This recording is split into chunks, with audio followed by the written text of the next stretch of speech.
Jason pulled the reins of his weary horse as the dusty trail crested the final hill, revealing the sprawling valley below where his newly purchased farm was supposed to be waiting. The deed in his saddlebag had cost him nearly every dollar he'd saved from 3 years of working the cattle drives, but the promise of his own land, his own future, had made every sacrifice worthwhile. He dreamed of this moment through countless nights under star-filled skies, imagining the day he'd finally settle down and build something lasting. The farmhouse came into view as he descended the winding path, and Jason's heart swelled with anticipation. The structure appeared more weathered than he'd expected from the bank's description, but it was solid enough, with good bones that spoke of careful construction.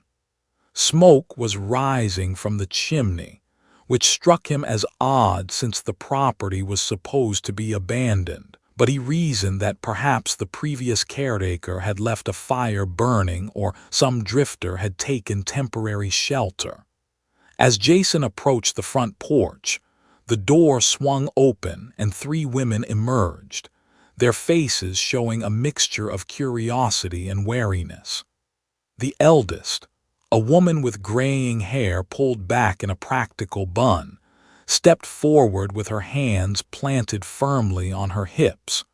Her weathered features spoke of years spent working under the sun, and her eyes held the kind of steel that came from facing down life's hardships without flinching. "Can I help you, mister?" she asked, her voice carrying the authority of someone accustomed to protecting what was hers. Jason dismounted slowly, removing his hat in a gesture of respect while keeping his movements deliberate and non-threatening.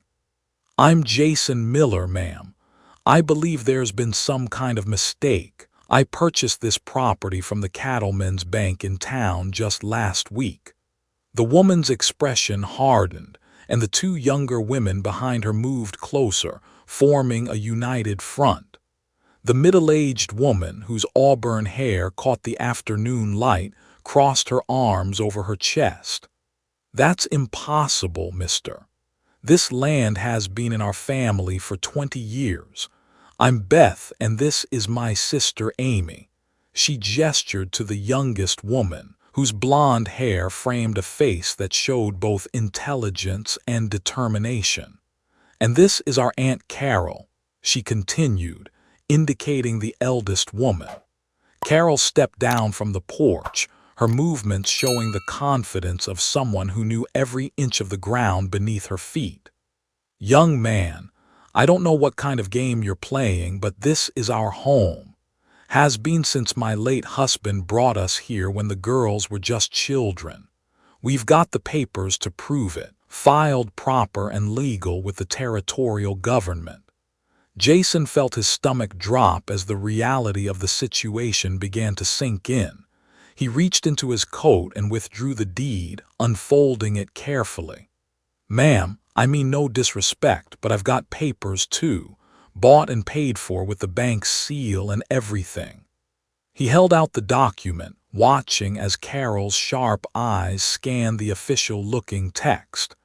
Amy moved closer, reading over her aunt's shoulder. Her face grew troubled as she examined the paperwork. "This looks real enough," she admitted reluctantly, "but so are ours. How can both sets of papers be legitimate?" The afternoon sun was beginning to cast longer shadows across the valley as the 4 of them stood there, each trying to make sense of an impossible situation. Jason could see the pain and confusion in the women's faces, and it mirrored his own growing dismay. This wasn't how his new life was supposed to begin. "There's something not right here," Carol said finally, her voice carrying a note of grim understanding. "This wouldn't be the first time someone's tried to steal our land. We've had pressure from various folks over the years, people who thought 3 women couldn't hold onto a valuable piece of property like this." Beth's face flushed with anger. Remember when that cattle baron tried to claim we owed him money for water rights? Or when the railroad company said they needed to run tracks right through our best pasture? But this is different, Amy added thoughtfully. This man's not trying to intimidate us or force us off. He's been deceived just like we're being deceived. She looked at Jason with sympathy. You really paid money for our land. Jason nodded heavily. 3 years' worth of savings, every penny I had. He looked around at the farm that had already begun to feel like home in his imagination. The banker, Mr. Smith, he showed me the property records, said it had been abandoned for months, that the previous owners had defaulted on their mortgage. Carol's eyes flashed with recognition and fury. Smith, I should have known. That snake has been circling our property like a vulture for years, always making veiled comments about how difficult it must be for us to manage such a large operation.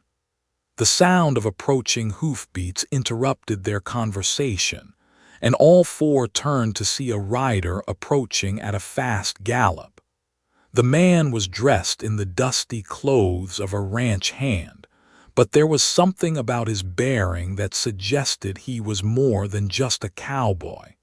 As he drew closer, Jason could see the cold calculation in his eyes and the deliberate way he let his hand rest near his gun. The rider pulled up short, his horse snorting and stamping in the dust. "Afternoon, ladies," he said, his voice carrying a mocking politeness that made Jason's skin crawl. "Name's John and I work for the bank. Mr. Smith sent me out here to remind you that your payment's overdue. Way overdue." Carol stepped forward, her chin raised defiantly. "We don't owe the bank anything, John, and you know it. This land is ours, free and clear." John's smile was cold and predatory. "That's not what the books say, old woman. According to our records, you folks borrowed money against this property 6 months ago and haven't made a single payment.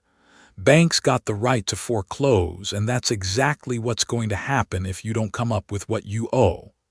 "That's a lie," Beth exclaimed, her voice shaking with rage. "We never borrowed any money from your crooked bank." The rider's hand moved closer to his gun, and Jason felt his own muscles tense in response. "Are you calling me a liar, Missy? Because that wouldn't be smart, not smart at all." Jason had heard enough. He stepped forward, placing himself between John and the women. "Hold on there, friend. Seems to me there's some confusion here that needs sorting out." John's cold eyes fixed on Jason with interest. "And who might you be?" "Jason Miller, and according to the paperwork I got from your bank, I own this property now." Jason kept his voice steady and calm, but his hand drifted closer to his own weapon. For a moment, John looked genuinely surprised, but he recovered quickly. "Well, ain't that interesting? Seems like Mr. Smith's been busy." His expression turned calculating. "Don't matter much, though. Bank's got multiple claims on this land now, and we always collect what's owed." "Multiple claims." Amy stepped forward, her intelligent eyes working through the implications. "You mean you've sold this same land to more than one person?" John realized he'd said too much and his face darkened. "I don't have time for questions. You ladies have 48 hours to come up with the money you owe, or you'll be moving off this land permanently.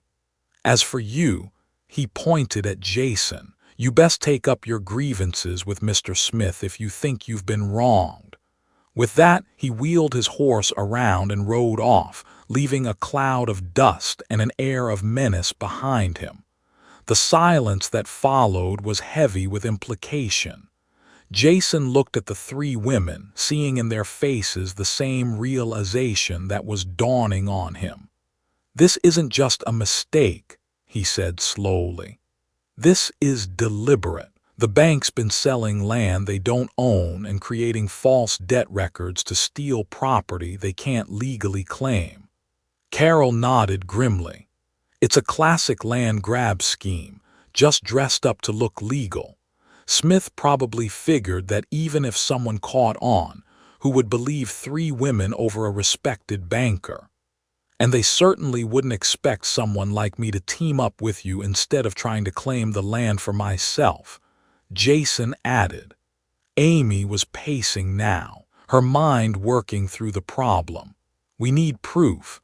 We need to expose what they are doing before they can force anyone else off their land or swindle any more innocent buyers. The question is how, Beth said. Smith's got the whole town thinking he's an upstanding citizen. Half the merchants owe him money, and the sheriff's been in his pocket for years. Jason considered their options carefully. What if we could get him to admit what he's done? If we could trick him into confessing in front of witnesses? That's dangerous, Carol warned. If we tip our hand and fail, they'll move fast to silence us. Men like Smith don't leave loose ends. Then we better make sure we don't fail, Jason replied with determination. Over the next several hours, as the sun began to set over the valley, the 4 of them developed their plan. Jason would return to town and confront Smith publicly, making enough noise to draw attention from the townspeople. Meanwhile, Amy would seek out anyone else who might have been victimized by the bank's schemes, building a case that couldn't be ignored. There's something else, Carol said as they finalized their strategy. Something I haven't told you yet. She disappeared into the house and returned carrying a small wooden box. I've been collecting things over the years.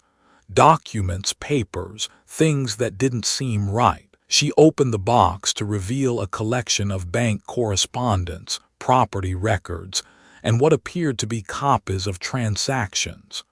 I always had a feeling Smith was up to something crooked. Started keeping copies of everything after he began pressuring us to sell. Amy examined the papers with growing excitement. Aunt Carol, this is incredible. Look at this 3 different property deeds for the same piece of land, all dated within the last year. And here, loan documents for properties that were supposedly sold to settle debts. These records show a pattern, Jason observed, studying the evidence. Smith's been running this scam for at least 2 years, maybe longer. There's got to be dozens of victims. Beth's face was grim as she reviewed the documentation. No wonder he's been so confident. He's got the whole system rigged in his favor. The next morning arrived crisp and clear, and Jason prepared to ride back into town. He'd spent the night in the barn, and the women had shared their modest breakfast with him, cementing the bond that had formed between them. As he saddled his horse, Amy approached him. "Be careful in there," she said quietly. "Smith's got friends, and they won't hesitate to use violence if they feel cornered." "I'll watch my back," Jason assured her. "You just make sure you stay safe, too. If this goes wrong, they'll come looking for anyone who might know the truth." The ride into town gave Jason time to rehearse his approach. He needed to be angry enough to draw attention, but controlled enough to avoid giving Smith an excuse to have him arrested or run out of town. The streets were busy with morning commerce when he arrived, which was perfect for his purposes. Jason tied his horse outside the bank and took a deep breath before pushing through the front door. The interior was decorated to impress, with polished wood and brass fixtures that spoke of prosperity and respectability. Smith's office was in the back, behind a door marked with his name in gold lettering. "Mr. Smith," Jason said loudly as he entered without knocking, "we need to talk." The banker looked up from his paperwork, his round face showing surprise that quickly shifted to wariness. "Mr. Miller, isn't it? What can I do for you? You can start by explaining why the property I bought from you is occupied by people who claim they've owned it for 20 years, Jason said, raising his voice enough to ensure the bank clerks outside could hear every word. Smith's face went pale, but he quickly composed himself. There must be some misunderstanding, Mr. Miller. Perhaps we should discuss this privately. No, I think we should discuss it right here, right now, Jason insisted. I paid good money for that land, and now I find out it might not even be yours to sell.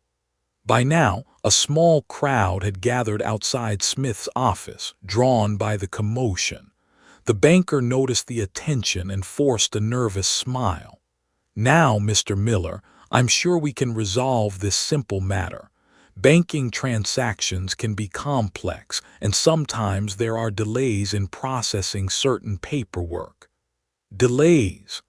Jason's voice rose another notch. Are you telling me you sold me land you knew was already occupied? That sounds less like a delay and more like fraud. Smith stood up abruptly, his face flushing red.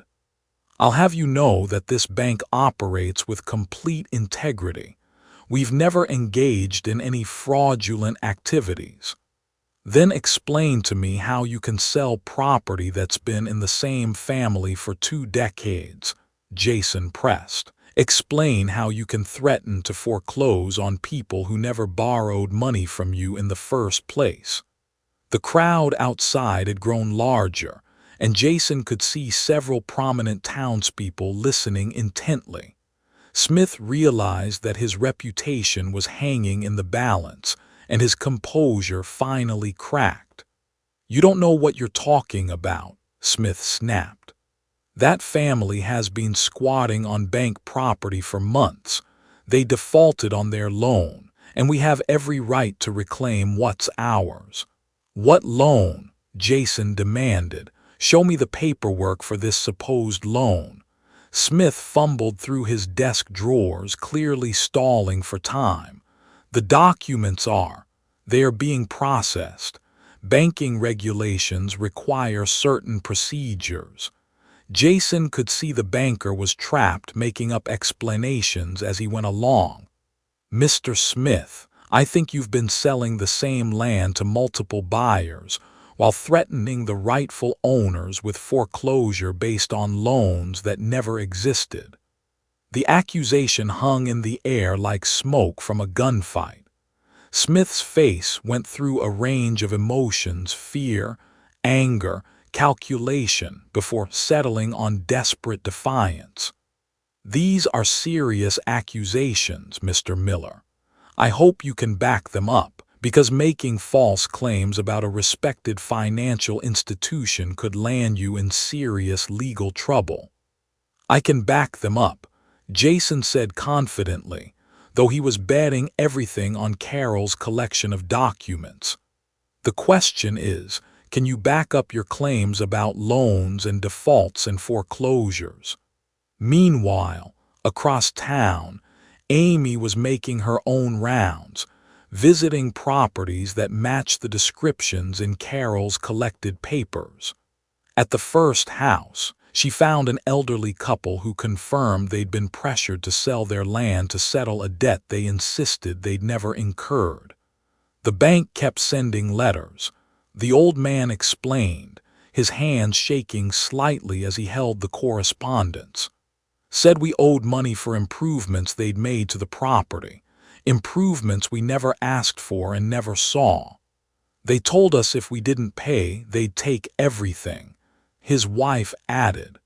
We sold to them for half what the land was worth, just to avoid losing it all. Amy's anger grew with each story she heard.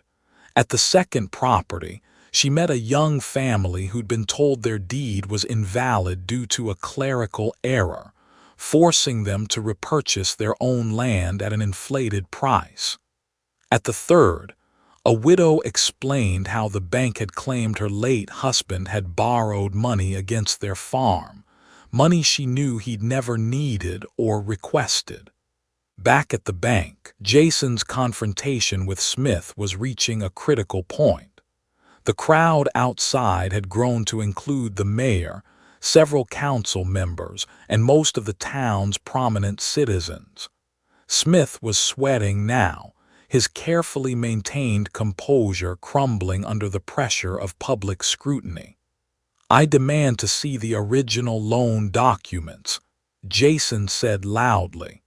"If these people really owe you money, you should be able to produce the papers they signed." "Banking records are confidential," Smith replied, but his voice lacked conviction. "Not when they're being used to justify taking someone's home," Jason countered. "If you're going to foreclose on a family, the least you can do is prove they actually owe you money." The crowd murmured agreement, and Jason could see that public opinion was turning against the banker. Smith looked around desperately, realizing that his usual tactics of intimidation and authority wouldn't work with so many witnesses present. Furthermore, Jason continued, pressing his advantage. "I'd like to know how many other properties you've sold that were already occupied by their rightful owners. How many other buyers have you swindled with your false deeds?" Smith's face went ashen. "The bank operates within all legal guidelines." "That's not an answer," Jason said firmly. "Either you have legitimate ownership of the land you sold me, or you don't. Either those women owe you money or they don't. Which is it?" The tension in the room was thick enough to cut with a knife. Smith looked trapped, his eyes darting between Jason and the crowd of townspeople who were waiting for his response. The silence stretched until it became unbearable. Finally, Smith made his fatal mistake. "Look, sometimes in business there are complications. Property ownership can be disputed, and banks have to make difficult decisions about which claims to honor. So you're admitting you sell disputed property without disclosing that fact to buyers." Jason pounced on the admission. "That's not what I said," Smith backpedaled frantically. "It's exactly what you said," Jason replied. "You just admitted that you knowingly sell property with ownership disputes, and you just admitted that you make arbitrary decisions about which ownership claims to honor." The crowd was getting restless now, and Jason could hear murmurs of anger and concern. Several people were talking among themselves, likely wondering if they'd been victims of similar schemes. While Jason kept Smith occupied with the public confrontation, Amy had returned to the farm and was preparing for the most dangerous part of their plan. Carol had revealed the location where she'd hidden the most damaging evidence, the bank's own internal records that she'd managed to obtain through careful observation and occasional opportunities when bank employees had been careless with sensitive documents. "These papers show everything," Carol explained as she handed Amy a leather satchel. "Fraudulent loans, forged documents, property sales that never should have happened. Smith's been running this operation for years, and he's made a fortune doing it." Amy studied the contents of the satchel, her eyes widening as she realized the scope of the corruption. "This isn't just about our land. This affects dozens of families, maybe hundreds. Smith's been systematically stealing property across the entire territory." "The territorial marshal needs to see this," Beth said urgently. "This is bigger than anything the local sheriff could handle, even if he wasn't in Smith's pocket." Amy nodded, understanding the weight of responsibility on her shoulders. "The marshal's office is a 2-day ride from here. I'll have to leave immediately if I'm going to get there and back before Smith realizes what we're doing." "Take my fastest horse," Carol offered. "And be careful. If Smith figures out what you're carrying, he'll send men after you." Meanwhile, back in town, Jason's confrontation with Smith was drawing more attention than he'd anticipated. Word had spread quickly through the community, and people who'd had their own suspicious dealings with the bank were coming forward with their stories. A local merchant approached Jason outside the bank. "Mr. Miller, I couldn't help but overhear your conversation with Smith. I've had my own troubles with that bank. They claimed I owed money for a loan I never took out, threatened to seize my store if I didn't pay." "How did you resolve it?" Jason asked. "I paid," the merchant admitted shamefully. "Didn't have much choice. My family depends on that store for our livelihood." Similar stories emerged throughout the afternoon. Smith had built his operation on fear and intimidation, targeting people who couldn't afford to fight back through proper legal channels. The pattern was becoming clear. Smith identified vulnerable property owners, created false debt records, then offered to settle for partial ownership or forced sales at below-market prices. As evening approached, Jason realized he needed to escalate the situation before Smith had time to cover his tracks or intimidate potential witnesses. He made his way to the town's main saloon, where he knew he'd find the largest gathering of people. "Folks," he called out as he entered, "I've got something important to say about the Cattlemen's Bank and Mr. Smith." The saloon fell quiet as Jason explained what he'd discovered. The response was immediate and angry. Several patrons revealed they'd been victims of similar schemes, and others expressed outrage that such corruption had been operating under their noses. "What can we do about it?" someone called out. "Smith's got the law on his side." "Maybe the local law," Jason replied, "but there are higher authorities. The territorial marshal has jurisdiction over crimes that cross county lines, and this operation definitely qualifies." While Jason was rallying support in town, Amy was making remarkable time on her journey to the marshal's office. Carol's horse was indeed fast, and Amy's determination drove her to push the pace despite the risks of traveling alone. She stopped only briefly to rest the horse and grab a few hours of sleep, knowing that every moment of delay gave Smith more time to consolidate his position or destroy evidence. The second day of her journey brought her to the territorial capital, where the marshal's office occupied a sturdy stone building that spoke of federal authority and justice. Amy's heart was racing as she approached the front desk, the leather satchel clutched tightly in her hands. "I need to speak with the marshal immediately," she told the clerk. "I have evidence of a major fraud operation that's been stealing land across the territory." The clerk, a middle-aged man with tired eyes, looked up from his paperwork with skepticism. "Miss, the marshal's a busy man. You'll need to be more specific about these allegations." Amy took a deep breath and began explaining the situation, starting with Jason's purchase of their family land and ending with the collection of evidence Carol had assembled. As she spoke, the clerk's expression changed from skepticism to concern to alarm. "Wait here," he said finally, disappearing into the back office.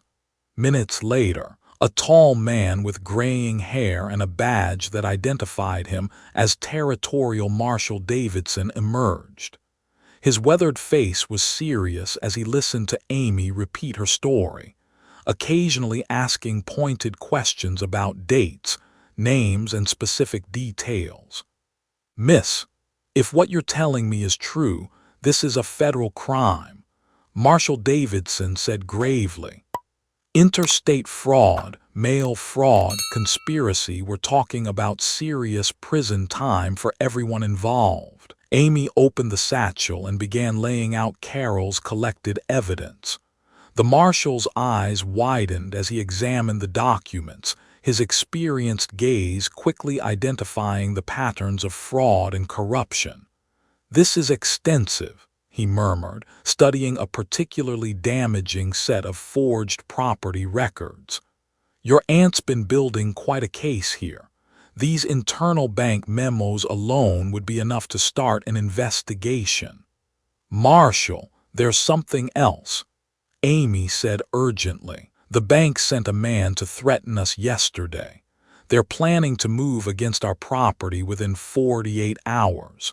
If we don't act quickly, they might destroy evidence or harm the people who have been helping us." Marshal Davidson stood up decisively. "We're leaving now. I'll bring a full team of federal agents and we'll coordinate with the territorial authorities. This operation ends today."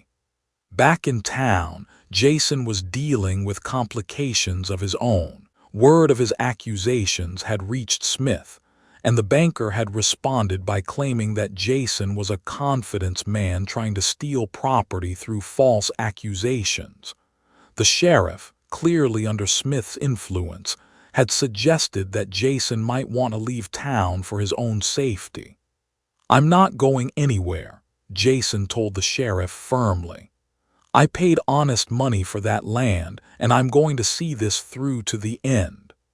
The sheriff, a heavy-set man with nervous eyes, shifted uncomfortably.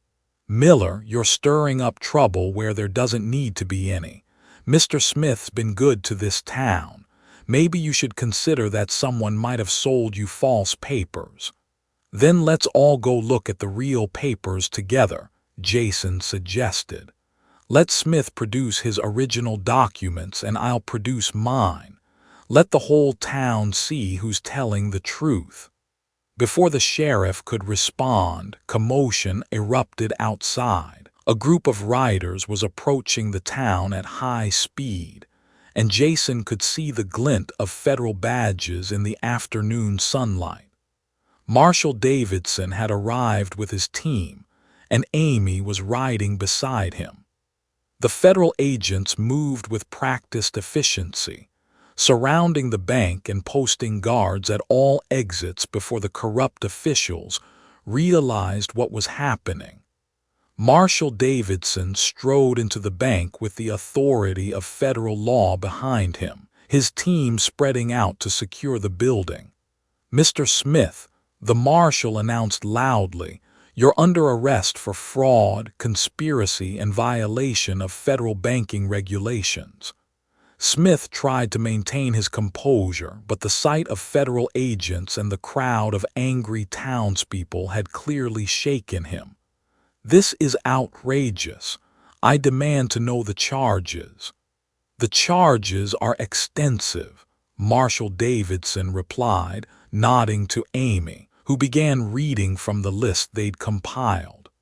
"Fraudulent property sales, creation of false debt records, conspiracy to commit theft, mail fraud for sending fraudulent foreclosure notices, and racketeering for operating a continuing criminal enterprise." As the charges were read, other bank employees began looking nervously at each other. Several attempted to slip away, but the federal agents were ready for them. Within minutes, the entire operation was under federal control. The most dramatic moment came when Marshal Davidson produced Carroll's evidence in front of the gathered crowd. These documents, collected over a period of years, show a systematic pattern of fraud affecting dozens of properties and families throughout the territory.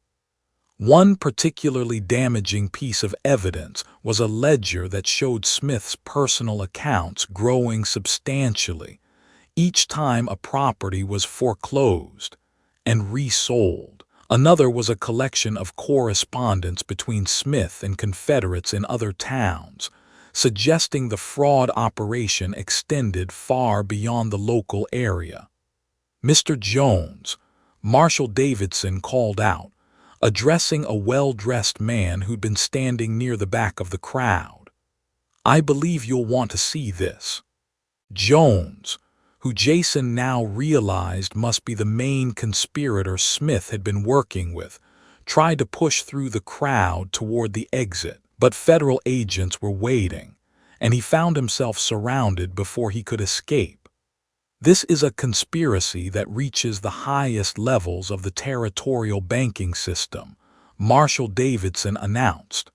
Mr. Jones here has been orchestrating similar operations in at least 4 different towns. The revelations kept coming as agents searched the bank's records and safe. They found correspondence with corrupt officials, records of bribes paid to local law enforcement, and evidence of a network that had been stealing land and money across the entire territory for years. As the arrests continued, Jason felt a mixture of relief and satisfaction. The plan had worked better than he dared hope, and justice was finally being served. But more than that, he realized that his partnership with Amy, Beth, and Carol had evolved into something deeper than a simple alliance of necessity. "Mr. Miller," Marshall Davidson said as the immediate crisis wound down, "I want to thank you for your courage in bringing this matter to light. Without your willingness to stand up to these criminals, they might have continued their operation indefinitely." "I can't take the credit," Jason replied honestly. "It was Carol's evidence and Amy's determination that made this possible. I just provided a catalyst." Amy approached them, her face showing exhaustion but also satisfaction. "Marshall, what happens now? Will the families get their land back?" "Absolutely," Davidson assured her. "Federal law is clear on property stolen through fraud. Every legitimate owner will have their rights restored, and every victim will receive compensation for their losses." "And what about Mr. Miller's money?" Carol asked, joining the group. "The bank's assets are being seized as evidence," the marshal explained. "Once the investigation is complete and the courts have sorted through everything, Mr. Miller will receive a full refund of his purchase price, plus compensation for his trouble." Jason looked around at the 3 women who had become his allies and friends over the past few days. "Marshall, I appreciate that, but I've been thinking. Even when I get my money back, I'm not sure I want to go looking for another farm." Amy looked at him with curiosity. "What do you mean?" "I mean, I've found something here worth more than land or money," Jason said, meeting her eyes. "I've found people worth fighting for, worth building something with." Carol smiled for the first time since Jason had arrived at their farm. "Young man, are you saying you'd like to stay?" "If you'll have me," Jason replied. "I know it's presumptuous, but I've seen how you work together, how you take care of each other. I'd be honored to be part of that." Beth laughed, the sound bright and genuine. "After everything we've been through together, I think we're past worrying about presumption. Besides," Amy added with a smile, "we could use someone with your particular talents for standing up to corrupt bankers." As the federal agents continued their work and the corrupt officials were led away in chains, Jason realized that his journey had brought him to exactly where he was meant to be. He'd set out looking for land and found a family instead. He'd intended to start a farm and ended up fighting corruption. Most importantly, he discovered that sometimes the best plans were the ones that got completely derailed by something better. The sun was setting over the valley as they rode back to the farm together, federal agents escort ensuring their safety. Jason looked at his companions, Amy's determination, Beth's strength, and Carol's wisdom, and knew that whatever challenges lay ahead, they'd face them together. "You know," Carol said as they crested the hill overlooking their land, "when this all started, I thought we were going to lose everything. Instead, we gained something," Amy observed, glancing at Jason. We gained an ally, a friend, and hopefully a new family member.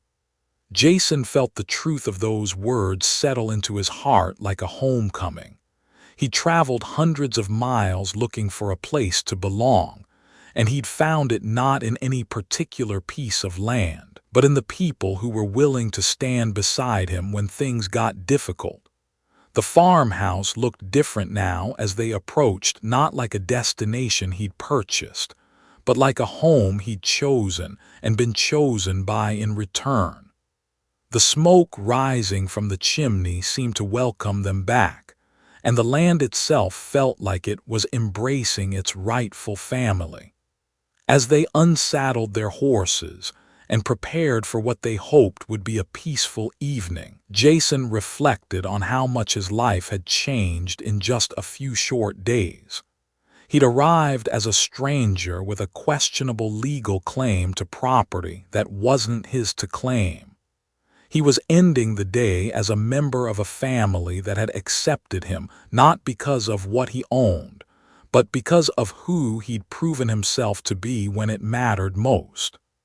The future stretched ahead of them, full of possibilities and challenges, but also full of the promise that comes from finding people worth fighting for and worthy of trust.